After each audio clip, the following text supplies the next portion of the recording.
Cyber crime આચરતી આંતરરાષ્ટ્રીય ગેંગને saving અને current bank એકાઉન્ટો પૂરા પાડી દેશના જુદા જુદા ભાગોમાં સાયબર ક્રાઇમના ગુના આચરતી ગેંગનો સુરત સાયબર ક્રાઇમે પર્દાફાશ કરી એકને ઝડપી પાડી 19 લાખથી વધુનો મુદ્દામાલ કબજે કર્યો હતો. સુરત પોલીસ કમિશનર અનુપમસિંહ ગેહલોત દ્વારા અપાયેલી સૂચનાને લઈ નાયબ પોલીસ કમિશનર સાયબર ક્રાઇમ વિશાખા જૈન અને મદદનીશ પોલીસ કમિશનર એસ.સી.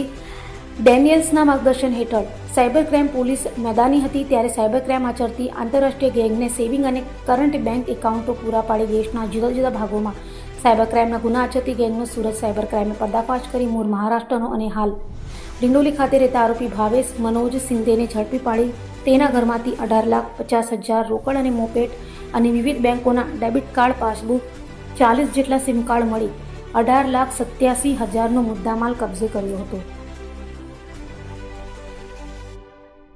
સાયબર સેલ દ્વારા નાયબ મુખ્યમંત્રી સાહેબની સૂચનાથી ઓપરેશન મ્યુલ હન્ટની કામગીરી સતત ચાલુ રાખવામાં આવ્યું છે અને એ કામગીરી હેઠળ અમે લોકોને એક બાતમી મળી જેમાં એક ગેંગની માહિતી મળી કે એ ગેંગ સુરતમાં અલગ અલગ મહારાષ્ટ્રમાં અલગ અલગ બેંકોથી ખાતાઓ મેળવી અને અહીંયા પૈસા ઉપાડવાનું કામ કરે છે.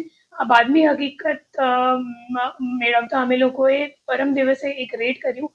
એ રેડમાં ભાવેશ શિંદે કરીને એક મહારાષ્ટ્રનું નેટિવ છે, એમની ધરપકડ કરવામાં આવી છે. એમની ભૂમિકા એવી રીતની હતી કે જે લોકો એટીએમ કાર્ડથી પૈસા ઉપાડે છે તો એમનેથી કેશ લેવાનું કામ ભાવેશ કરતો હતો અને ભાવેશ પછી આ કેશ હરીશ ચૌધરીને આપતો હતો.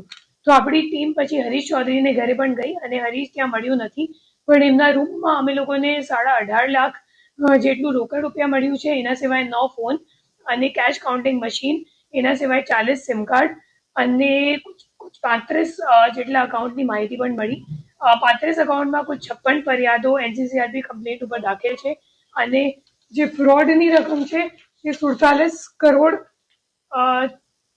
74 લાખ જેટલીની છે અને હાલ આ દિશામાં તપાસ ચાલુ છે કેમ કે જે બે નાસ્તા ફરતા આરોપી છે હરીશ ચૌધરી અને ઋષિકેશ ચૌધરી, એ બંને જણા અગાઉ પણ ઈડીના એક કેસમાં જે ગેમિંગનો કેસ હતું 4 વર્ષ પહેલાનું, તો એમાં એ લોકો અરેસ્ટ થઈ ચૂક્યા છે ઓલરેડી. એમને મતલબ ગુનાહિત ઇતિહાસ છે એમની વિરુદ્ધ અને હજી એમને પકડવા માટેની અમે લોકોની તપાસ ચાલુ છે.